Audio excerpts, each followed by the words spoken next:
तो आपके दिमाग में भी क्वेश्चन आया होगा कि ये कैसा कानून है जहाँ एक आदमी एक्सीडेंट करता है, 2 लोगों की मौत हो जाती है और उसे 15 घंटा के अंदर में बेल मिल जाता है, ई कंडीशन लगाते हुए कि आपको 300 शब्द का एक निबंध लिखना है रोड एक्सीडेंट के टॉपिक पे।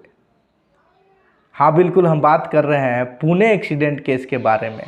तो उसको काहे बेल मिल गया 15 घंटा के अंदर में और 300 शब्द का ऐसे लिखने के कंडीशन पे, चलिए समझते हैं ये वीडियो में।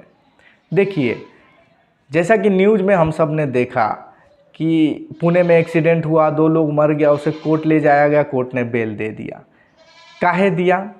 अपने देश में वो अधिनियम है जुवेनाइल जस्टिस एक्ट 2015 और यही अधिनियम की धारा 6 कहती है कि अगर कोई व्यक्ति जिस पे किसी भी अपराध का एलिगेशन है और उसका उम्र 18 साल से कम है, then he will be treated under the provision of this act, which means simply means कि उसे एज अ चाइल्ड के तौर पे ट्रीट किया जाएगा।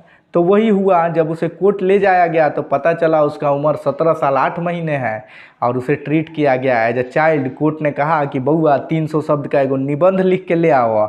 उसके दादाजी कहे कि हम अपने पोते को गलत संगति से दूर रखेंगे। ये कोर्ट को ये वादा किए और कुछ 7-7.5 हज़ार रुपये का सिक्योरिटी अमाउंट था। अब 15 घंटा के अंदर में बेल मिल गया। अभी तो हड़कंप हो गया लोग में कि भाई ये तो अमीर आदमी है, जान का कोई वैल्यू ही नहीं है, कोर्ट ने बेल दे दिया, अमीर के लिए तो सब कुछ आसान है। आउटरीच तो होना ही था लोगों के लोगों के भीतर असंतोष तो फैलेगा ही। तो यही प्रोविज़न था जिसके वजह से उसे बेल दे दी गया, लेकिन फिर उसे कस्टडी में ले लिया गया। तो आगे क्या हो सकता है? देखिए, जो जुवेनाइल जस्टिस एक्ट का ये जो धारा 6 उस व्यक्ति को बेल दिलाया, यही जुवेनाइल जस्टिस एक्ट का धारा 15 कहता है कि अगर कोई व्यक्ति कोई हीनियस क्राइम करता है या हीनियस क्राइम का उस पर एलिगेशन है, जैसे हीनियस क्राइम कहे तो गैंग रेप, मर्डर, खतरनाक क्राइम है ना, तो उसे अगर उसका उम्र 18 से कम है और 16 से ज़्यादा है, तो वैसे कंडीशन में जुवेनाइल जस्टिस बोर्ड उसका मेडिकल एग्जामिनेशन करेगा टू अंडरस्टैंड उसके फिजिकल एंड मेंटल कैपेसिटी को अंडरस्टैंड करने के लिए कि वो सर्कमस्टांसेस को, कॉन्सिक्वेंसेस को समझ पा रहा था उस समय।